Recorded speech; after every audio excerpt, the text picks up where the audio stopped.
So I decided to get rid of my soft top and I liked the look of my Jeep without all the hardware for the soft top. And I was like, wow, this is the way a Jeep's supposed to look. And I really liked it. And I became obsessed. Prefer my Jeep naked. Helping a Jeep girl get naked doesn't sound as exciting as most people would think. I'm a rock crawler, but obviously you have to go through all this stuff to get to them. I like the adrenaline behind doing these perfect lines. And one of the other things that I also enjoy about wheeling is giving back to the community.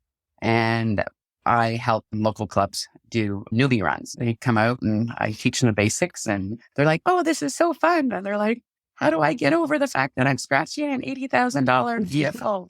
Feeling go away. And I'm like, not up to the second or third dent. Warning. The 4x4 Canada podcast contains discussion about exploring mountains, camping beside lakes, and enjoying the outdoors. Guests also talk about jumping race trucks side by side, racing 1,000 horsepower rigs across mud pits, and jumping monster trucks over stacks of buses. None of this is for the faint of heart.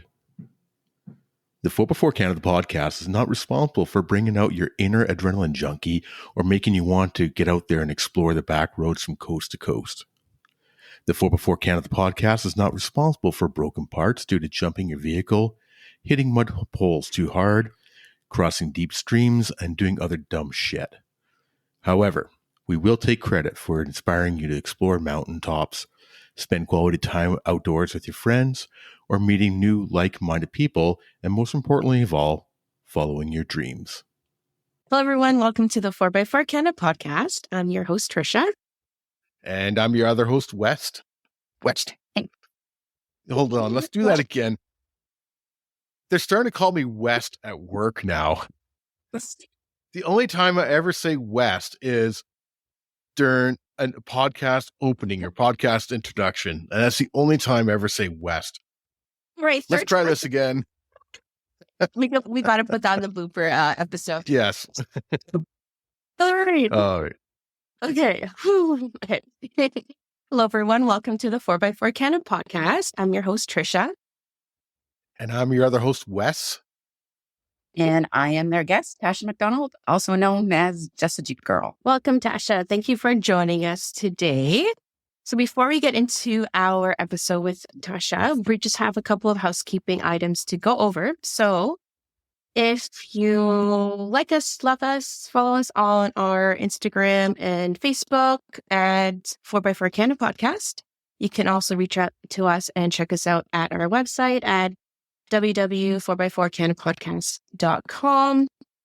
And if you love us, like us, or hate us, leave us a review, send us any DMs via our social media, and we'll get back to you. And I just wanted to mention that we have got some great guests coming up, as well as in the past few weeks. We've had Dwayne from Just Jeeping Adventures, and we talked about his track Jeep. Last week we had Nicole McCross, and she's an off-road racer out of Ontario. And that was an absolute blast. Mm-hmm. And next week coming up, we've got Clinton from Dirt Garage. All you Toyota guys, you all know Dirt Garage, and especially his new badass Tacoma on 40s, that second generation. They swapped over to a third and put 1-ton axles on 40. So we're going to talk about that. He's on his way down to the King of the Hammers event, basically right after the interview. When the interview comes out, he'll be down there. And it's going to be exciting. I'm really looking forward to talking with him. But once again, go back and check out our adventure with Dwayne from Just Jeeping Adventures and Nicole McCrossan the previous week. And of course, this week we have Tasha. Tasha, I'm off tonight. I'm totally off tonight. What is your Instagram again? Just a Jeep Girl. Just a Jeep. Fuck. And also, that's my actual handle during the interview. Yeah, sure, you bet. And tonight we've got another special guest out of Ontario by the name of Tasha. She has Just a Jeep Girl on Instagram, which is a perfect title. You couldn't get any better handle than that, right? Welcome to the 4x4 Canada podcast. Thank you for joining us tonight. We're super excited to talk with you. I know that you and Trisha have been met a while ago, and it's really neat to have two female Jeepers from Ontario on the show at the same time. So firstly, where can our listeners find you and follow you? Is it just the Instagram is at Just a Jeep Girl, or? Yeah, just a Jeep girl. You can find me on Instagram and TikTok. First to start as where are you jeeping? Where are you located? I live in Ottawa and I do a lot of Jeeping up in the Calabogie area, which is roughly about an hour from my front door. That's funny. Yeah, it's so And nice. convenient.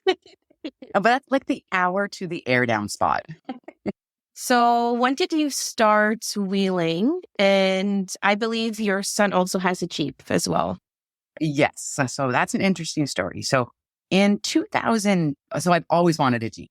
And Yeah. when I first got divorced, I had 2 kids in hockey and a very aging golden retriever. So I really wanted a Jeep. So hockey bags and a golden retriever, they wouldn't fit the Jeep. So they got me into a Jeep Patriot. I'm like, yay, it still says Jeep. So I'm driving a Jeep. Yay. So I drove that for 8 years and I kept on telling myself, I'm like, okay, when this dies, I'm getting my Jeep Wrangler because the 4-doors had came out. My kids were older and I had a new dog. So the dog wasn't a problem anymore. So I'm like, yes. And this Patriot just wouldn't die. Like I didn't renew the stickers. And I'm like, when I get pulled over, then I'm just going to go buy my new Jeep. And that I drove it for a year.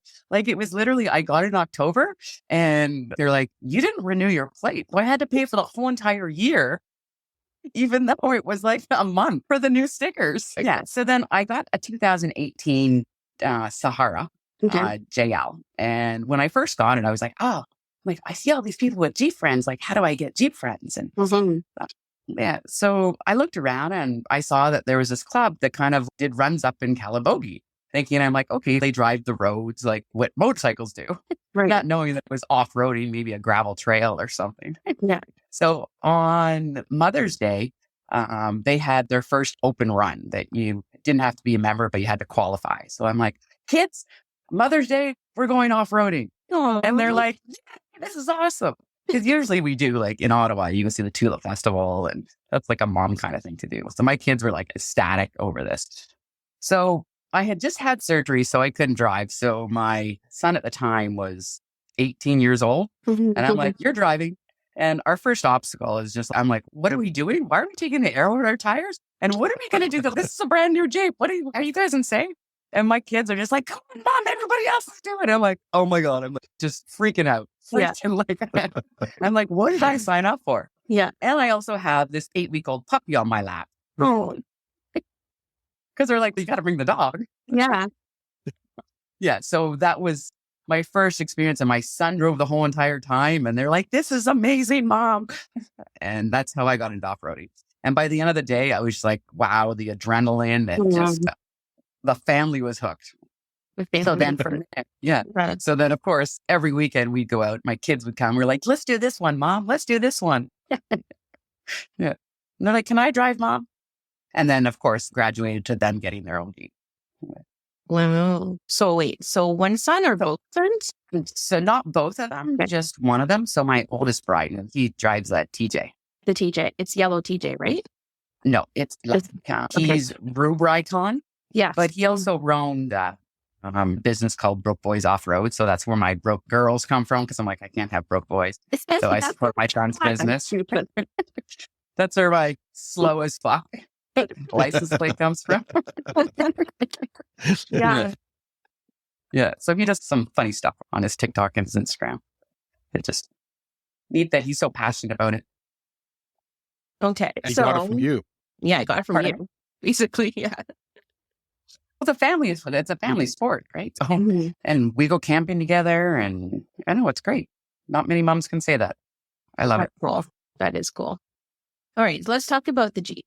So the Jeep that you currently have now is not the same that you had originally, right? This isn't your Jeep.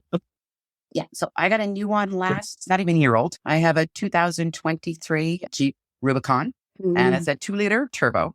I thought that I'd go with the turbo because it would be like, oh, I'd have more torque on the trail. But it lasted about literally 3 days before I ordered the new exhaust for it. I was like, couldn't stand the sound of it. It sounded like a wind-up toy. I'm like, I can't do this. I'm used to a Jeep sounding throaty. And I had a custom exhaust on my other Jeep. And I'm like, I can't do this. It was like when the turbo would kick in, it would be like, no. Oh, no. Jeep, Yeah, pretty much. But it is super fast. Driving like a tank before, which is like, but this is super. I don't know anybody else with a turbo engine like that. But it's a 2 liter. So I didn't know that when I bought it, but my towing capacity is actually smaller. Right. Yeah. Okay. Now, what modifications have you done to your Jeep? Aside from the standard, okay, let's call them mods and upgrades per se. Okay. Because I know people will attack me. They're like, that's not enough. That's not enough mod. Okay, upgrades with the upgrades. So I did the lift, and then I also did the tires. Because this is my second Jeep, I pretty much built the exact same thing. I went with the Nito Ridge Grappler 35s. I could have gone 38s, but I wanted to see the difference. I was completely new to the lockers, and I'd never had a Rubicon, so I wanted to see the power difference before I introduced bigger tires. And even though my dealership did say that they would warranty my parts if I went with 38s, that was one of the things that I did ask. Wow. Yeah. And they said that wouldn't be an issue. And I always say the rule is just because you can doesn't mean you should. So I'm still running stock everything's underneath it. It's too, yeah. So as for my I've got so many on my tires. I don't know if you call a CB a mod. I was against having a CB, but my friend, everybody else uses FRS. So on CB, you can chat with your friends and everybody else can be on another channel. Yeah, I have that problem too. I run CB. And everyone's like, CB, that's so old school now. Like, you need to get like a handheld. I'm like, okay, fine. Jeez. Yeah, I do have a bunch of handhelds, but it's just they're on one channel and then we just talk about other things on the other channel. It was more or less when they said they were talking about me on it. So that's when I installed my. Yeah. What else do I have? I put down the rubber mats inside my Jeep. Jeep makes them because my dog is filthy and nasty, so I can just drop the seats. And I got rid of all my carpet. Yeah. So these rubber mats make it easy so I can just hose and go. Yeah. And it's used my dog that's jumping in a puddle, then let's hop in the back of the Jeep mouse. Yeah. Yeah. And then I have the hook cargo rack, which increases my storage immensely. I don't know what else I have. I don't have the plastic bumpers. I have the metal bumpers. I have the plastic on the back, and then I have the winch, which I don't usually use that often. I drove 4 years without a winch with no problems. I would insinuate I'd need one. But I just broke mine. Yeah, so did I. I commented on that. I'm like, yeah. But yeah, it's just a bolt. I just have to fix it. I just unspool it. But it was like minus 20 this week, so I wasn't. Yeah. Good times when drilling. Yeah. It just kept on spooling. And I was stuck last weekend. And I'm like, why isn't my witch working? And it's just spinning on the drum. And I'm like, oh, that's bolt. Yeah. Easy fix. So that's a good thing. Yeah. So what lift did you go with on the Jeep? I went with the 2-inch Mopar only because if you go with anything else, it voids your warranty. Mopar doesn't do anything bigger. And I had huge problems with my death wobble on my other vehicle. As you're going, and I don't know, I changed my tires. It was like, I changed everything. Like I had a dual steering stabilizer that kept breaking and they kept on fixing it. And I'm like, that's just a Band-Aid fix. Yeah. So just masks it. I still have a warranty. So I didn't want to do anything that voided it. And I know people that you can save a lot more money if you buy a different lift because I like my warranty. I am. Yeah, no, it works. It's actually not a bad lift either. So you get the full warranty on it. So I drive a Toyota, so I don't know what this death wobble thing is, but I've heard about it. But it is so bad. It was so bad. And so I had a dual steering stabilizer on my other Jeep with a stock steering stabilizer. And it was the only way that I could get it. And I'm like, why do I need 3 steering stabilizers?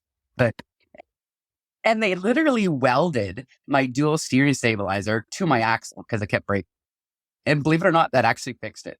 Yeah. And they're like, so we're just going to tack your dual steering stabilizer to your axle. I'm like, so what do you mean tack? Like, you're going to tack that. How are you going to tack that? And I'm like, so can I get that in writing that you did that? Don't watch. Yeah. What could go wrong there? But it worked. I didn't have death wobble after that. Your new one, your Rubicon, going with the 35s as well. How have you reacted to the lockers? Have you been impressed? Are you using the lockers or are you still mostly running open? I always forget to actually hit the lockers. So when I remember, like I'm getting better at it. I'm really getting better at it. But so on my other Jeep, I ran 4 years completely disconnected. I didn't use my sway bars at all. I'm like, I Yeah. don't need these, threw them out because there's no point. I like the ride of it. And with the Rubicon, I don't have that option. But so I have to always remember to hit the button to disconnect as soon as I'm in 4 low. And I'm like, God, that's just so annoying. Then in addition to that, you've got to actually engage your lockers, which is just a hit of a button. But usually it's okay, you've come up this obstacle. But there's been times, and I'm getting better. There's been times where I was going downhill and we were up in Minden. We were going downhill and I was turtled. I was just like pivoting. I wasn't going anywhere. And my spotter says to me, are your lockers on? I'm like, duh, I'm going downhill. Why would I need my lockers? And he says to me, just try them. And I'm like, gosh, I thought you knew what you were doing. Anyways, when I engaged my lockers, it was just like a ballet. My Jeep just like one of the tires just caught and it just went and pivoted. And I was like, I was just like flabbergasted. So I'm continuously learning ways that my lockers work. Like you wouldn't think to use them downhill, but it makes sense. And I'm still learning, still new at it. And I usually get reminded, are your lockers on? I'm like, oh yeah. Need a little sticker on the dash. Yeah. No, my sticker on my dash says, remember, stupid, you have to drive this home. I think it's actually a good idea a lot of times to drive without a locker for a while because it actually makes you a better driver.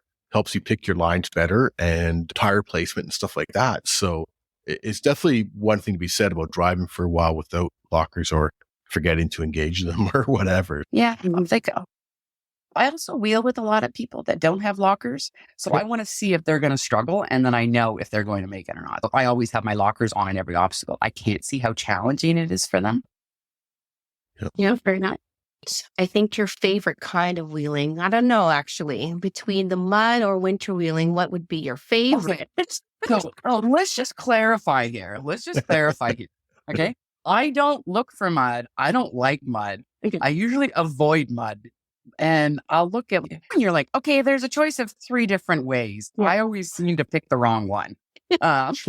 So I don't look for mud and I actually hate it. Okay. And yeah, there's that one video where my Jeep is submerged up to my seats in mud. Yeah, that was actually my son that was driving. But he was like, I don't want to go fast, Mom. I'm like, no, we need more momentum.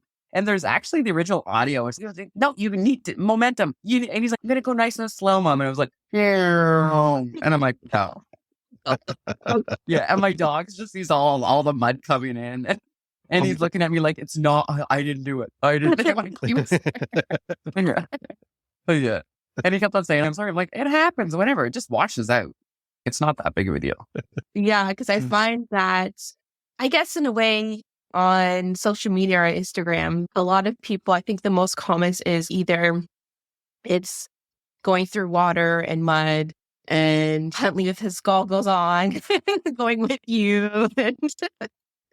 Having the time of his life. I mean, yeah, a lot of people are like, oh, that's so unfair. There was this one water crossing when it was a marked trail. And I got so much hate about how dare you bring your dog in there? Like, what happens if the Jeep rolls?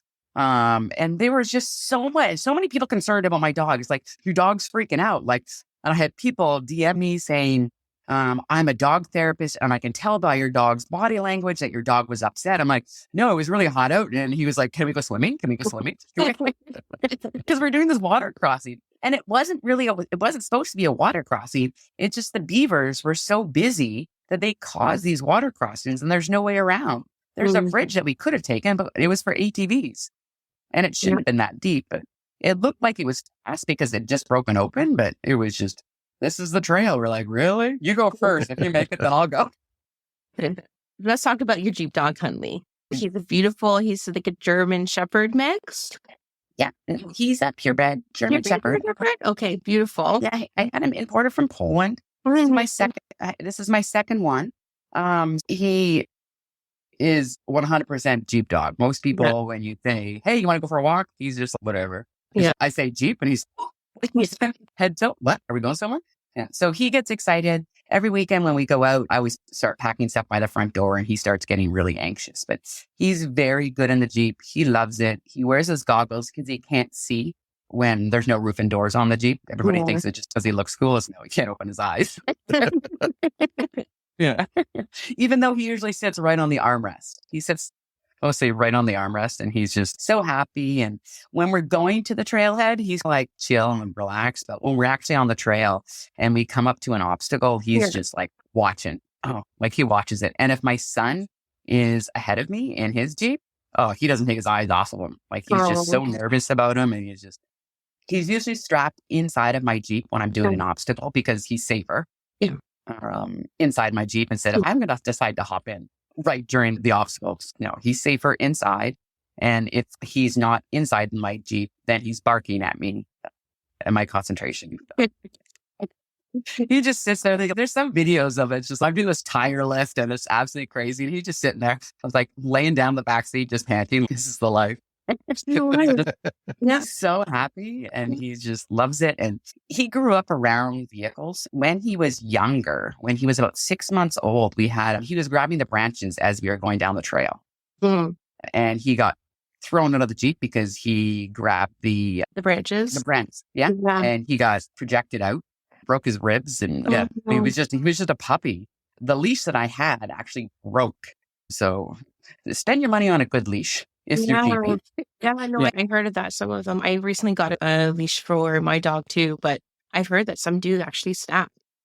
Yeah, no. Mm. And so after that, it was just, he's very respectful around vehicles. He's cautious of them. And people that don't know Huntley, they're like, oh, is your dog okay? I'm like, he'll move. Everybody's really slow on the trail, right? They're Right. pivoting. And he's quick. He's fast. If someone's going to skinny pedal it to get it up an obstacle, I will hold them back. I know. And if somebody touches his tire, he's like the biggest. If the tire hits his spur, he just runs out of the way because he's so cautious over his hair. Everybody steps on it all the time. It's going to hurt. So Yes, he does have long hair. So yeah, so he's clear and everyone's, can you see your dog? And when I'm driving, sometimes he'll run beside me and he'll stop in front of my vehicle.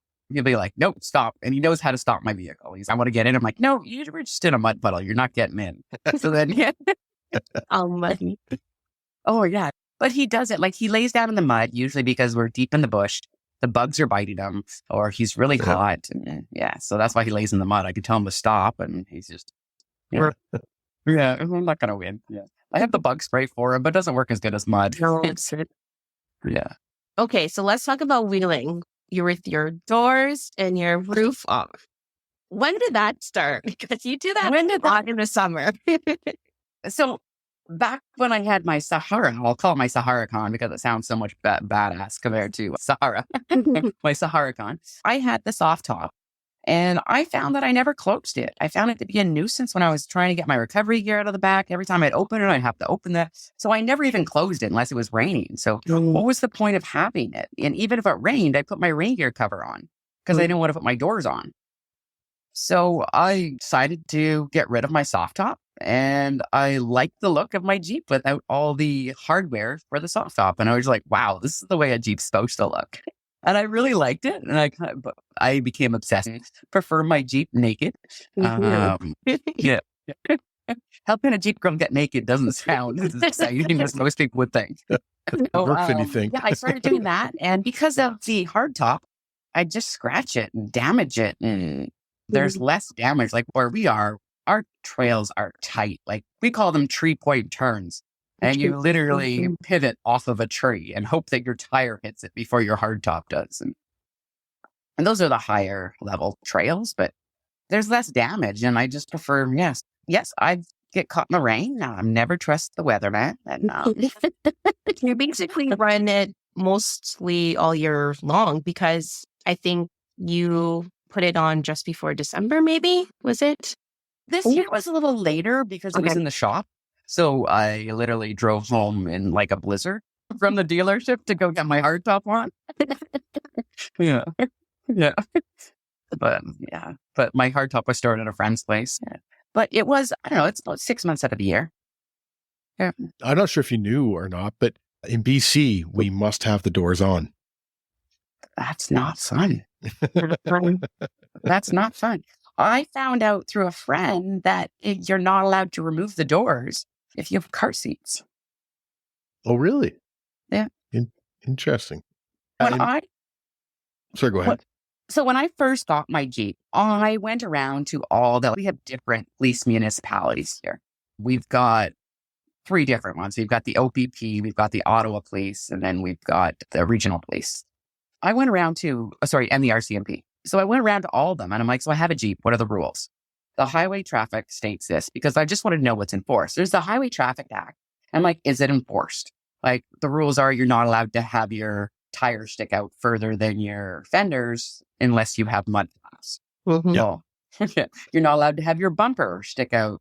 Like your bumper has to cover your tires. According to the Highway Traffic Act, you're not allowed to remove the factory bumper. So I went around and I asked what the rules are, and they basically said, just don't drive like an idiot, and we're not going to give you a hard time. Keep your body parts, to quote them, they said, keep your body parts inside the vehicle. And then another one was, and if you're in a convoy, no one's going to pull you over. So that's why I really enjoy a convoy. And I'm like, what do you mean if you're in a convoy? Not understanding what a convoy was. And they're like, yeah, because a bunch of your buddies are going to the trail. I pulled one of you over. All your other buddies are breathing down my neck. Yep. That's a good point. So anytime I go anywhere, it's always in a convoy. Yeah. Better numbers. Yeah. Power in numbers. Yeah. So where do you normally go wheeling? You mentioned Calabogie up in that area, but Yeah. Calabogie is our local stomping grounds where we prefer. And then there's also, we love going to Minden. And then there's another place called Artbag. Those are the three top places in Ontario that we like to wheel. do you head the other way over into Quebec? Oh, yes. I spent a lot of time over in the winter. They've got some nice trails, but they're not a lot of rock crawling that we Right. like. They're like a 1 or a 2 scale. Yeah. They're not as built up as the one. So depending on the time of year, we share the trails with the snowmobiles during the winter. And some of the trails aren't maintained. They're not accessible during the winter.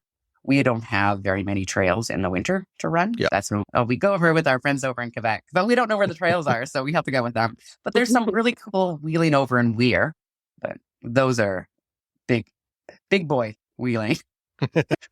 I went over Do there you- once and they're like, if you like your Jeep, I suggest you park it. And I'm like, excuse me? I'm going to try. That's the first obstacle. I'm like, I get stuck. So you definitely prefer the rocks and over the mud as well as over the snow? I'm a rock crawler, but obviously you have to go through all this stuff to get to them. I like the adrenaline behind doing these perfect lines. And one of the other things that I also enjoy about wheeling is giving back to the community. And I help local clubs do newbie runs. They come out and I teach them the basics and they're like, oh, this is so fun. And they're like, how do I get over the fact that I'm scratching an $80,000 vehicle? Feeling go away. And I'm like, not after the second or third dent. Yeah. But just think that was you not too long ago. So Exactly. But I wish that I had somebody like me teach me. It's like the basics and just encourage me. And the female community is getting better, but there's like in my crew, I'm usually the only girl. But that's normal because they can't most people don't wheel as often as I do. But is that something that you found being a female in a male dominated sport, for lack of better terms? Did you find it very welcoming from the guys? And did you get any pushback from the guys and from some of the females, especially your female friends that don't wheel? So that's where my handle came from, Just a Jeep Girl, because I was going to go on this run and the person leading it said, oh no, I'm not bringing a stock Jeep. And I'm like, I'm not stock. And you need a lift and you need 33s at least. And I'm like, I have both of those. Mm-hmm. And it was like, you don't have a winch. And it was just always those roadblocks. But then I quickly found out that it wasn't because I wasn't heavily modified or that I was new. It was because I was just a girl. And it was like guy time. They wanted to have their male bonding. And it just didn't having a female in there just set up their whole dynamics. And over the years, it has changed a lot. I think I've proven myself. But I still love the handle because that's where it came from. You're just a girl. You can't come play with us. Yeah.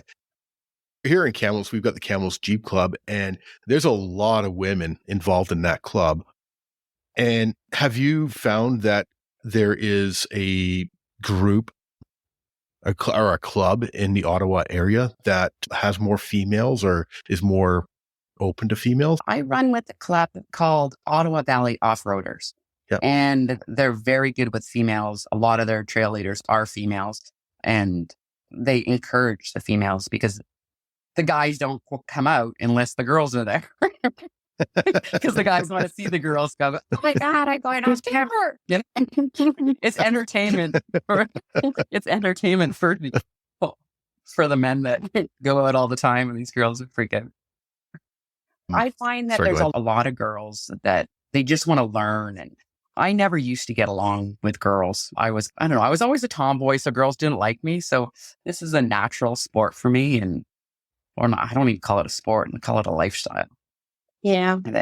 And I've met so many amazing friends and girls that I'm like, these are girls like me. They're like Tom girls, and they like getting dirty. They don't mind getting muddy, and they like getting their hands greasy. And I'm like, these are my friends that I'm like, and they're my closest friends that I would call if my car broke down on the side of the road. I'm like, they're closer than family because you spend so much time with them on the weekends in high tense situations doing recoveries. Okay, let's all think together here. And you've got to like them because you spend all weekend with them.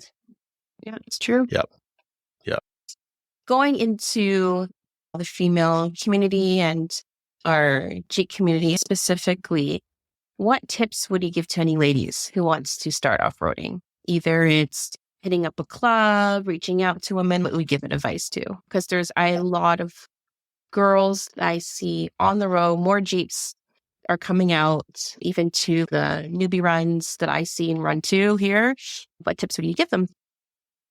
What tips would I give them if they just wanted to get into the community and just get into off-roading? I would suggest they open up a social media account dedicated to, like, say, their Jeep, because that's what worked for me. And why did it work for me? Because I had so many questions. I didn't know anything. I'm like, I don't know. What kind of tires should I get? And I'm like, round ones. I started off with my social media and just asking questions. It's like, why are you doing that? First thing I want to do is get a light bar. Everybody wants to get a light bar, and I want to get those wave stickers. And I'm like, that's what I want to do. Goodness, the lights, always the lights for any kind of lock or notification. Yeah. And I was like, oh, and my kids wouldn't let me do it. I'm like, I even had the stickers made. And I was like, oh, I got to get the wave stickers on my mirrors. And I was like, I want to be a Jeeper. I got to get a light bar. So what kind of light bar should I get? I'm asking them, and they're like, don't get a light bar. I'm like, I like those angry girls too, which don't do that. So the community actually helped me. And I find that the girls, there's not a lot of girls on social media that actually off-road. Yeah. So they're just an amazing community, and they're so supportive, and they're encouraging. And you'd think we were all lesbians the way that we talk to each other. It's like, you're so beautiful. Oh my God, you're a girl. Yeah. Oh, very simple. Can you fix mine too? Yeah. Stuff that girls can say things. If a guy was to say it, it would be like, they would be blocked and banished from every social platform. And but girls, I don't know, they can just joke with each other and have fun and make inappropriate comments. But Wes, would you do that to a girl? Would you be like, hey, yeah. No. Like, oh, and over a little slower while you're doing that? But see, I'd say that to my buddies. Yeah, exactly. But girls can do that publicly, whereas guys are like, I can't say that. Not unless you know them. Them. Yeah. I think you guys have it over there with your Ontario Off-Road Association or the Four Drive Association over there, but I know the Full Drive Association of BC has some really good courses for training or for driving and recovery. And I definitely would recommend to anybody, not female or male, to look at some courses in your area, because that can definitely be a big help as well, too. Yeah, like I'm laughing when you say that, because if you're out on the trail with us, you learn a lot of recovery skills really quick. It's, let's do a double snatch block. It's like, yeah. But one thing I like about the people that I usually wheel with is that when there's a recovery, we all talk about how we're going to, what is this is not good. What should we do? And we probably spend about 10, 15 minutes brainstorming ideas and everybody talking together about a solution. Like somebody might come up with a horrible idea. I know, let's just put the winch underneath the vehicle and I was like, no, that's not going to end well. So it's just, we don't shoot down bad ideas, But I think we always joke. We're like, so that was a good recovery seminar, like a recovery seminar on the trail today, wasn't it? The best thing you can do is and every time you're out, you're going to keep on honing your skills more and more, whether it's your driving Exactly. skills or whatever. Yeah. It's seat time. And even though your vehicle is comfortable, I'm speaking for girls, it's the driver. And anytime that we have new people out on the trail, I always take, I would say, the greenest one, the newest person behind me. And I always do my lines for them. Mhm. Like sometimes, and I'll be like, and they're nervous. Like sometimes like we're on the main trail and they slow down over a bump. But it's just keep wherever I put my tires, you follow me. And that is considered seat time because you don't realize it, but you don't like, you panic and you're like, I don't know where to go. I don't know where to go. You just follow the person ahead of you. That's it. And you watch where they go. And I do my lines for them.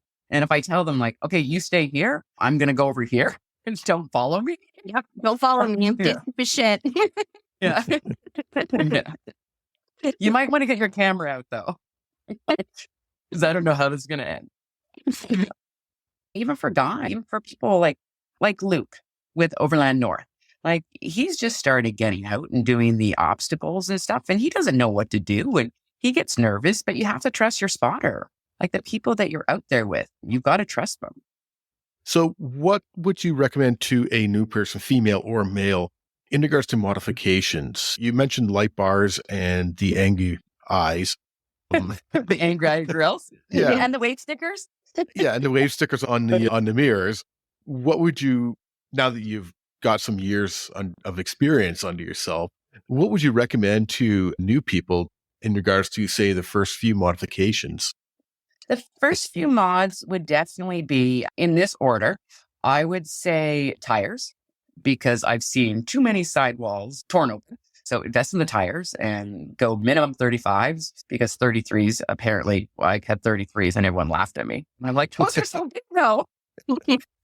2 inches is huge. Yeah. So No comment. nobody gets more excited about 2 to 4 inches like Jeep girls do.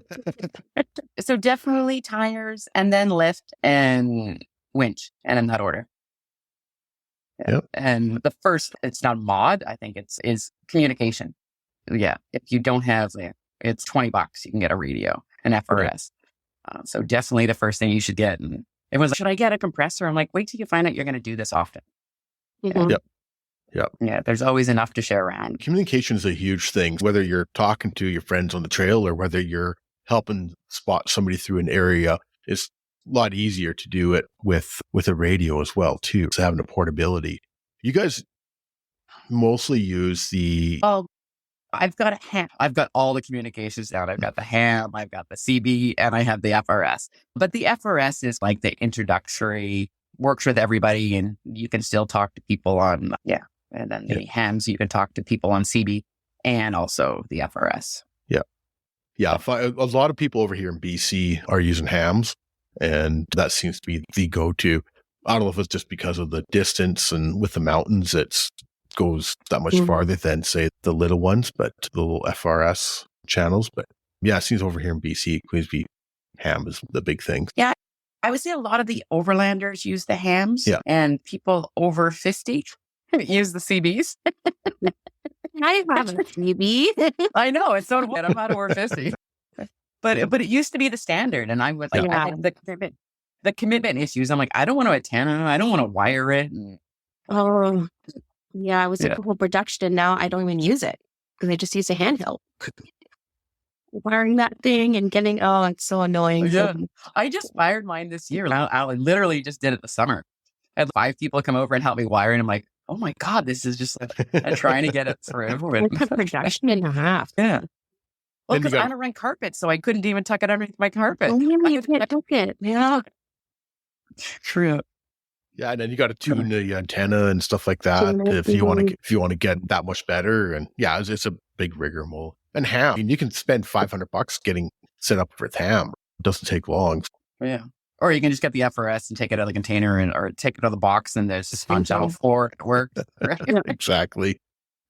Exactly. I just find it really interesting that we're in the same country, but there's such a difference in communication across the country. So it's quite interesting.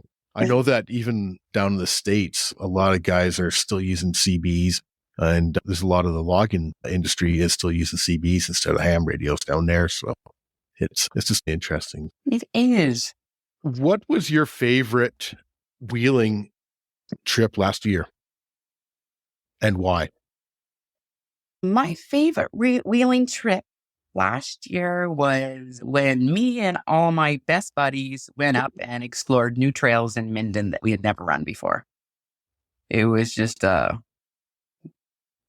big trip. There was a lot of us there. I don't know, I think there was like 20 of us.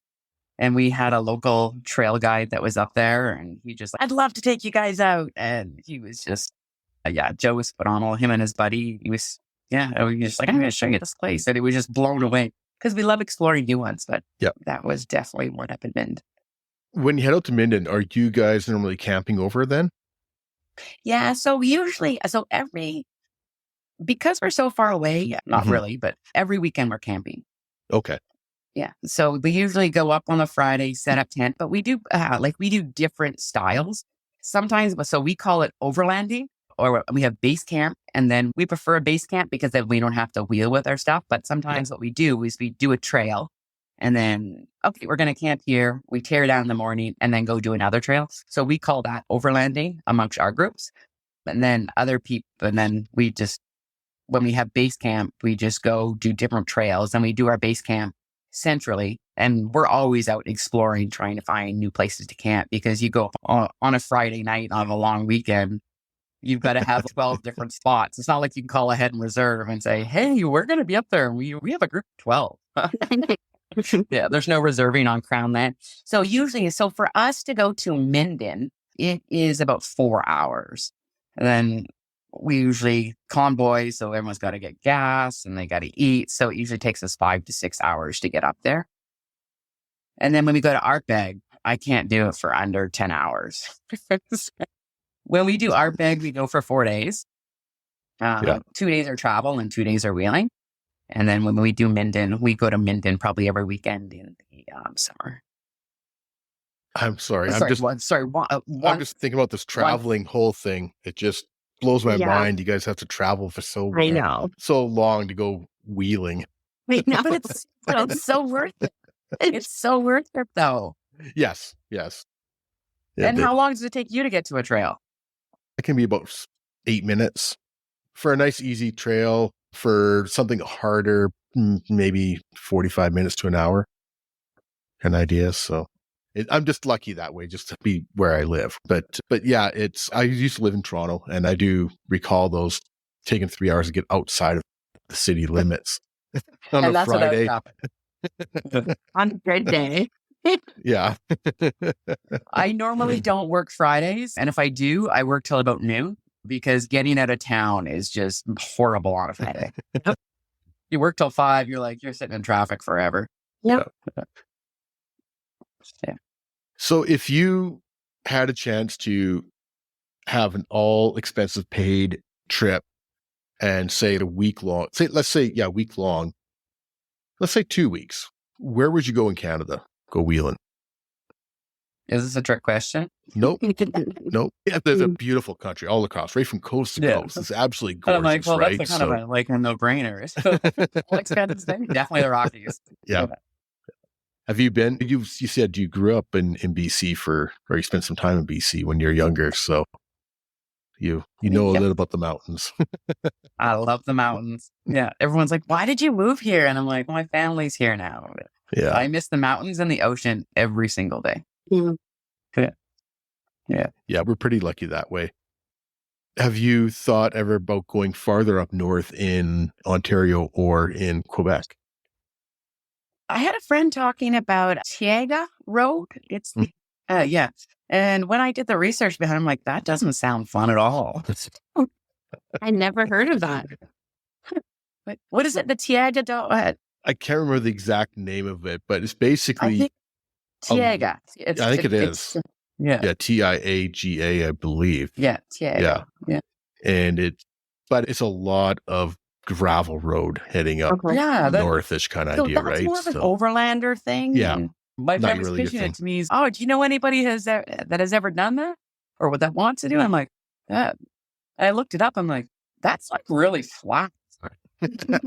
Like, where's the fun in that? But some people like that. Like over here, there's a place called Swishaloo, and it's just logging roads. And some people love logging roads. I don't mind taking logging roads to get somewhere cool. But if I'm just taking logging roads, and there's nothing wrong with people like that. Like their rig's probably going to last a lot longer than mine, though. Yeah, I like taking definitely. logging roads through to get to a trail because you have it's a little relaxing time. It's like therapy. Yeah. Yeah. You're watching the trees and then you're like, okay, I'm getting to the next trail. They're like, yeah, and it's here. And then you take another one. You're like, okay, it's like a little cruise. That's nice. The logging roads are nice. I like them. Yeah. Yeah. A lot of our trails up here. Trisha, have you ever been up here? No, so I never have gone up there or to any California, nothing. One day I will. Yeah, when you do. Yeah. I know a good tour guide. Yeah. No, but most of our trails are a full day event. Mm-hmm. If you've got like maybe 5 rigs, you can probably do 2 trails. If you got 3 rigs, you could probably do some of the harder ones. Okay. Yeah. But our trails just go when they all interconnect. If you look at the trail system, it's on OFRWD. Okay. And there's just a vast amount of trails up here. And from what I remember, the trails there are mud and rocks, pretty much. Is it? Yeah. And trees. Yeah. Lots And of tight trees. trees. Yeah. Lots of obstacles. Yeah. It's challenging. But then we also have the power lines too. We have 2 sets of power lines and they're wide open and you can, there's a main access trail and you can just choose to do an obstacle if you want. Yep. Or you'd be like, yeah, maybe I'll do that another time. Yeah. There's this one obstacle that is just, if there's any bit of moisture or water, if there's a puddle at the bottom, you're not getting out. Like you can try. And I'm like, I'm just going to skip this one because I know what's going to happen. I've done it so many times. Yeah, there's a puddle there. Your tires, you're just going to fill full of mud. You're just going to slip. Yeah. Yeah. Yeah, I remember we had some great times up there with the Jeep Jamboree and when it was still around, and went to Camp NL a few times. And that's a wonderful event from what I do remember of it and that. But I've been back there for 10, 12 years, but definitely lots of good wheeling in Ontario. It's not all The Jeep just cities. Jamboree, that was put on by OVO, right? Yes, I believe Was so. that up in California? Yeah. Yeah. Yeah, they haven't done that in a couple of years. That's a huge event, though. It used to be a lot of fun. It was just, and it was a good mix of everybody from newbies to the more radical rigs and that. So it was. Yeah, they had stopped the land that we used to be able to use. We couldn't use anymore. Gotcha. There's not a place big enough for that many people anymore. So that's why they've done it. Yeah. Do you get involved with any of the other events over there, or are you more stick to the smaller groups? But no, I'm involved with a lot of groups. I like to get around. Do that with what avid wheelers like to do. I like to help out Overland North. I like to help out OVO. I haven't done any of the Camp NL events, but we do newbie events as well. Yeah. As for the bigger events, we went to Jeep Fest this year. Oh yeah, how was that? It was neat to meet everybody. Yeah, but it's a parking lot. Yeah. Not much wheeling, right? So there was no wheeling, but it was neat to meet everybody there. Yeah. Lots of Jeeps, right? Like a lot of Jeeps. Yeah, and there's some really beautiful builds. But I usually stay at the mall crawler events. We call them parking lot events. I usually stay away from, but I do at certain times a year. I run some in Ottawa. And we do these tours and people are like, I saw all these Jeeps going around. How do I get involved in this? But we do that to just like all the girls. Like a couple of years ago, me and a bunch of girls decided to all get naked in March. And it was like minus 15. We took our roof and doors off and we had like our goggles and our snowsuits on, drove around town. And people were staring at us like, oh my God, you guys are crazy. And we're like, yep. But there's that lull when the trails are closed that you still want to get together with your friends and you meet people. And a lot of these clubs, they get together at a bar and it's very intimidating. And I encourage people to do the parking lot events because that's how you meet people. That's how you're like, oh, you're nice. Oh, I've met you before. Right. Yep. And they're like, come out on the trail. They're like, I'm scared. It's true. It's so true.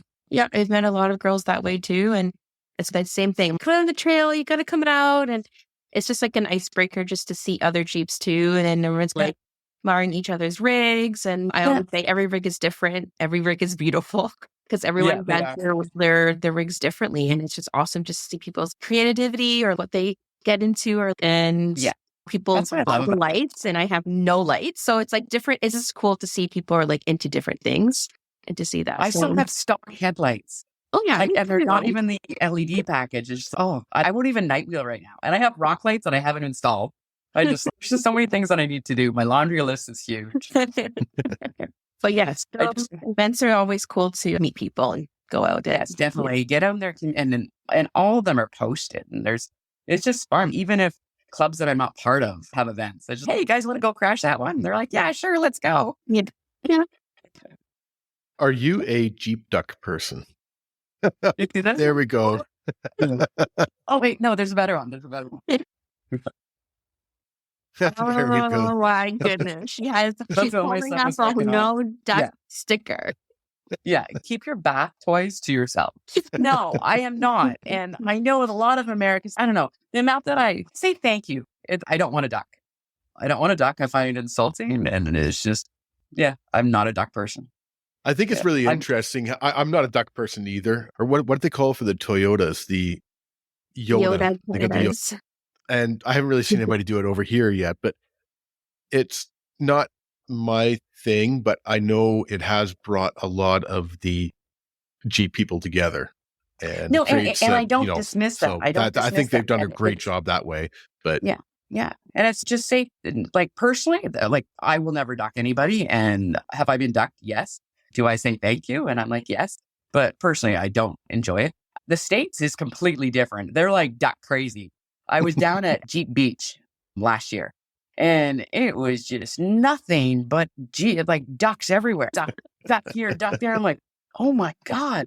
And these people like spend a lot of money on these ducks. And it's just, and they go around and it's, I can't duck that one. It's already got 5 ducks on it. And it's like, the Americans are huge on it. Yeah. Yeah. And I'm glad the trend stopped here. That's too funny. Each their own, but I definitely say it has definitely done a good job in bringing some people together. It's an extension of the Jeep wave. It's basically one way, but like you say, it's not for everybody, right? Yeah. I don't know. Hi, nice Jeep. Here's a duck. But it used to be, it was a way to connect people. Because it was like, here's my social, here's my social. Now it's just a duck. And you don't even know who it's from. It's like someone liked my Jeep. Yeah, I noticed that because the last couple of times I got in one, there's no social media, like during tag or anything's on it. It's cool to know who the person who ducked you. To be like, hey, the person ducked me, or reach out, they're like, hey, thank you. But now they're just putting it on. So I'm like, I don't know who it is. And it's green. It's like the large. But I think, I think that, I don't know. I can't really form an opinion on that, but I'm not disappointed it's over. Speaking of which, what do you see as a upcoming trend for the next year or two? We've had rooftop tents that gotten really popular. This year it's diesel heaters. Everybody's talking about diesel heaters. What do you see as a upcoming trend for vehicle modifications over the next couple of years? Maybe I'm late to the ballgame, but I just got a new fridge. Okay, and that plugs in. And I think that's going to, I think coolers with ice, because I'm gone for 4 days and I have to drive 2 hours to get ice. It just makes sense. I'm like, so I see a lot more people going that way. Yeah, there's the overlanders, and I have overlanders in my group. I don't call them overlanders. They have self-contained vehicles that reliant under any conditions. And they have the fridges. And I'm like, that's cool. Can I stick my drinks in there to keep them cold? Yeah, I agree with you on that, especially because those fridges have been coming down in price. There's other manufacturers out there like Iceco and stuff like that, where they're coming in at a reasonable price. I've got a Dometic fridge that I paid, I don't know, $1,200 for or something like that. But now you can pick up an Iceco or something like that for half that price. So I think you're right. You're going to start seeing a lot more fridges become a lot more popular. Yeah.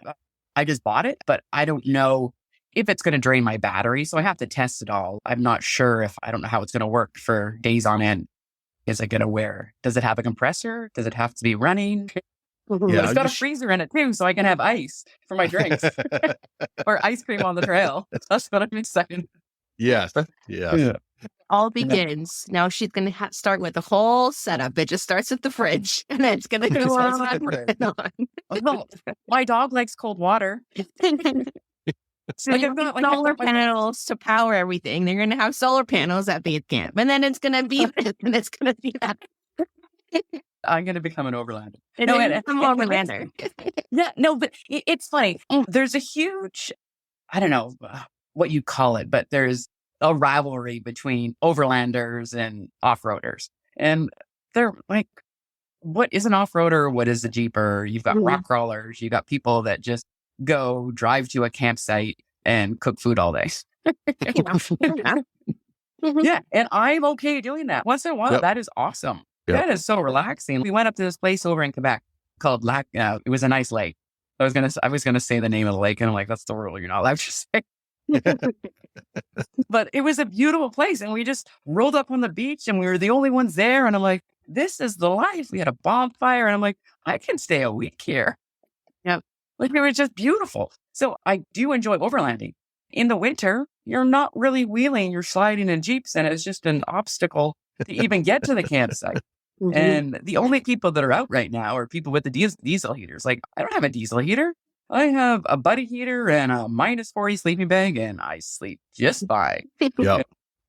Yeah, I don't have the fancy setup with the cots and all that. I was just like, everyone's, oh, you must have spent a lot of money on equipment. I'm like, I've got 3 different bags depending on the season. And yeah. My dog has one when it's really cold. Yeah, I actually had to turn my diesel heater off the last time I went out because same thing. I got the heavy sleeping bag and all that, and I'm like, I'm already good and warm, so. But I'm still going to keep on using another thing. But I turn my buddy heater on to get the chill out before I get in my bag, because once you're in your bag, you're fine. But it's just I turn it on like I don't know half an hour before I get in. It just takes that dampness out. I've got to do the old man pee breaks about 3 times a night. So I'm gifted with a bladder that like a camel, so I can hold it forever. Yippers. Then it's in the morning. It's and then you have to, and you open your tent. You're like everybody's around. I'm like, I'm gonna have to go really far to go pee everybody. Especially in the winter, there's no tree coverage, right? Yeah. You have a name for your Jeep. Have you named your Jeep?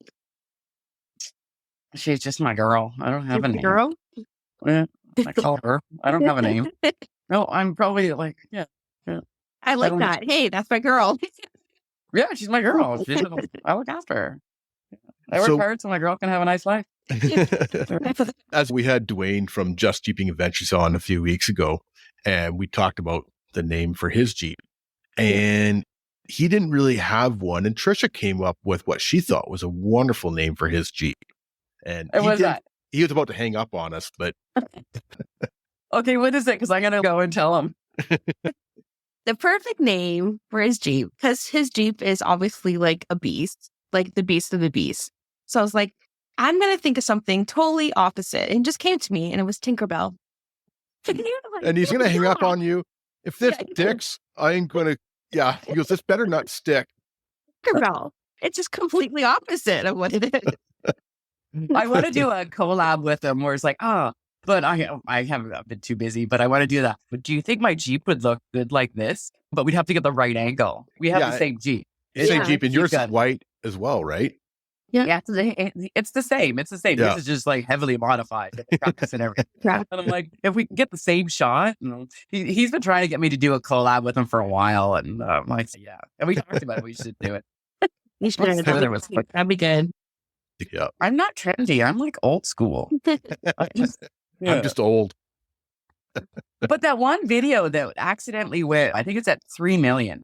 There was no editing. And somebody's like, where's the part 2? I want to see you cross. And it was a minute long. And I responded to it going, I wasn't going to post it because it was so long, but here you go. I didn't make it up the other side. There is no editing. And I'm like, I could spend hours editing a good video. And it would just, so the moral of the story is it's just fluke. It's absolutely fluke. Just luck. Yeah. No, there's no skill involved. Like, So that I one, run. 3 million views on your TikTok? Yeah, on my TikTok, it's at 2 million on Instagram. Instagram? Wow. But it's only been it's been a week, but I think it's just, yeah. I don't know. It's just neat watching it grow. I'm like, I've never had that. I have, but how fast it grew. I think it went Oh, to yeah, 2 there it is. million in 3 days. It was How like, this is insane. crazy. You know? But it was all the controversy over it. But like, why are you going through water? Like, where are you going? Why? Like, why? I was Yeah.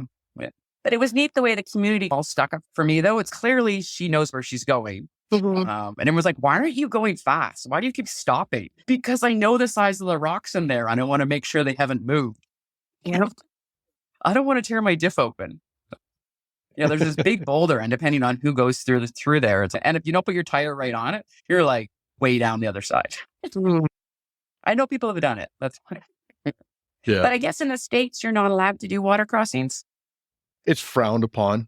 And even certain areas over here is frowned upon because it disturbs the silt and disturbs fish and stuff like that. But if it's a designated trail that happens to go through a creek crossing, then so be it. I mean, Or the that's beavers have been busy.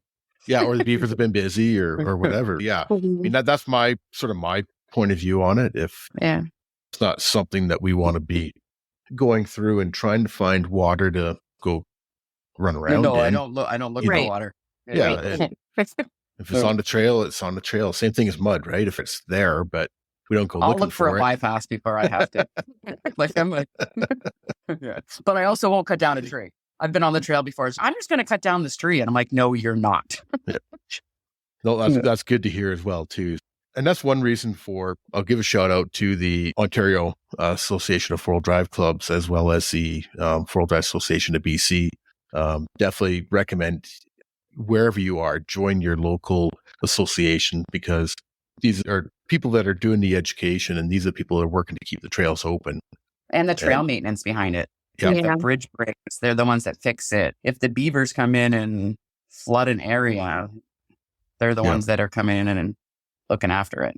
Yeah, exactly. So, yeah, there's always cleanup trails and trash cleanup days and stuff like that, too. So that's another good, easy way to meet more other wheelers as well, true. is doing some of these trash cleanups and stuff like that, too. So last year we were on the trail when that huge storm hit. Mm-hmm. And we were doing a trail called Levant, and there was literally 70 trees that we had to cut to get off the trail. Yeah. And that was just so we could get out. And it was just, we had 3 chainsaws, and we literally had enough. We were using the winches at the end because we had nothing left. And we were like, we can see the road. We're done. We got off trail. It was crazy, but just seeing the way the whole community got together to open up all these trails. Some of them are still not open. And the devastation behind all these trees that have fallen and the forest fires that happened last year because of them. They're encouraging people to come get the firewood. It's free now. Because you never used to be able to come and remove it. Now they're saying, take as much firewood as you want. Yeah, get it up off the ground. And the final question we ask all of our guests is, what Canadian we'd like to listen to on the 4x4 Canada podcast?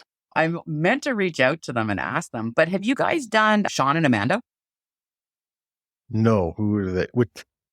Mountains and Memories? Okay, I've met them, but we have not done an episode with them. And they are on my list for sure. Great people, super nice people, and kick-asses Colorado. And super nice people. Their build is phenomenal. They're huge advocates. Yeah, really. And super, super nice people. And they have spent so much time exploring, sitting around the campfire, chatting with them. And they're talking amazing. Talking about these areas. And if you want to go there, I know how to get there and this and that. And I'm like, yeah, they've done so much exploring and super nice people for sure. So Amanda never shows her face, right? Yeah. So it's always Sean. So I assumed for probably, I've known them for 5 years. So I assumed for the first 2 years that I was always talking to Sean. And then Amanda said, and I don't judge. And then Amanda said, that was my girlfriend. I don't know if you remember the picture of this girl with her laying on the ice with all the air bubbles and the frozen behind her. Yeah. She's like, that was my girlfriend. And I'm like, so I thought it was Sean saying that it was his girlfriend. I'm like, but you're married. And I'm like, whatever. And then when I went winter camping a couple of years ago, and then Amanda started, she's like, oh, you need to go get this. And I'm like, how do you know so much girl stuff? And I'm like, are you a girl? Yeah. Think it was funny. They are cool super nice. adventures. Yeah. Oh, they're adventures. I can't stop watching them. Yeah. Super nice couple. And their rig, their Colorado, it's just built. Yeah, it's a great machine. They are on the list for sure.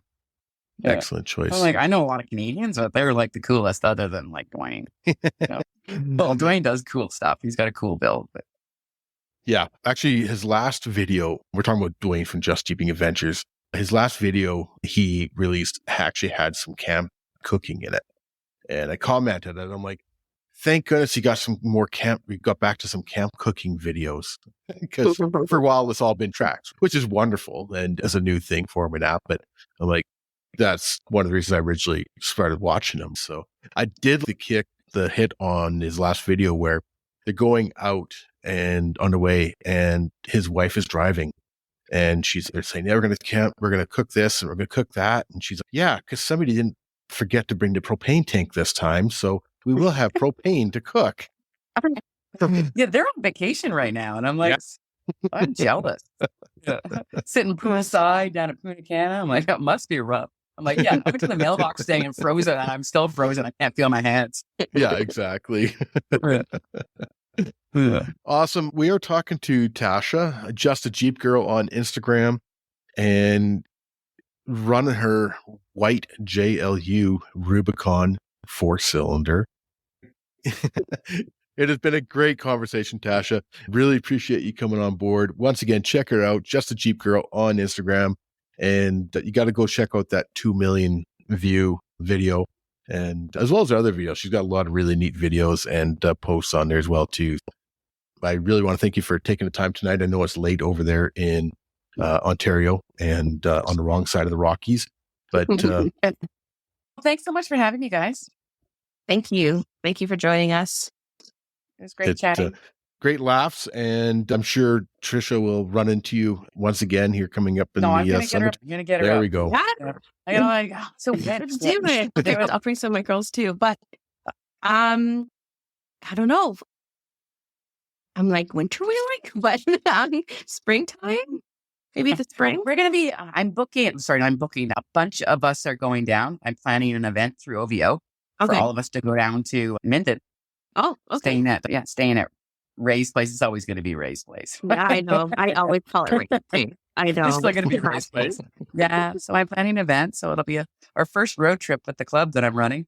So we're going to be down there. Yeah. So if you're down there, May long weekend. Yeah. Okay. That'd be fun. I won't make it. You don't want to hang out with a bunch of girls? Oh, that I don't mind. But it's a bit of a drive for me. Yeah.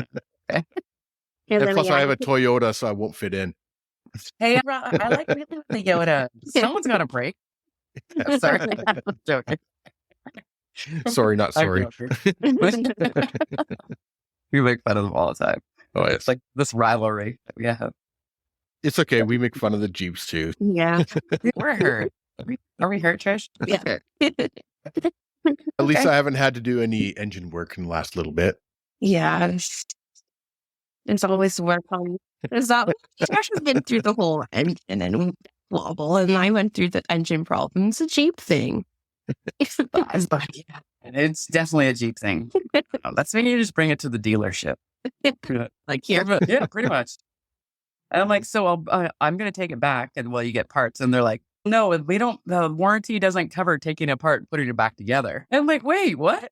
They're like, that's double labor. Yeah, because I had grenaded my axle. Yeah. It's a Jeep thing. I don't understand, but yeah. I saw a shirt a while ago and it said, I got your Jeep thing and now it burns when I pee. I'm totally, yes. I'm writing that down. Oh my God. That's totally writing that down. Oh my God. That would be such a funny shirt and just like wheel that on in some videos. Oh my God. But yeah, Tasha, I gotta make it up to Calaboogie. Gotta take some of the Yeah, girls. definitely. Definitely. Up there. I know Lucas, you need to come up and wheel with us too. So try and get me up there. Yeah, but you got to come up before the gathering, though. Okay, end of August. Yeah. Oh yeah, before that. Yeah, come up in June when all the bugs are gone. Okay. Or sorry, end of June where all the bugs are gone. And the gym. Okay. And June. Yeah, or before the bugs come out because our trails open as soon as the spring thaw. Like May, right? our trails don't close. Yeah, we're just not allowed on them during the spring thaw. There's a few weeks where you're not allowed on them. Okay. So if there's snow on them, you can still go on them, but there's no dates per se. But if it's okay, you don't want to be on them anyways. You're just gonna sink right up your axle. I'm good.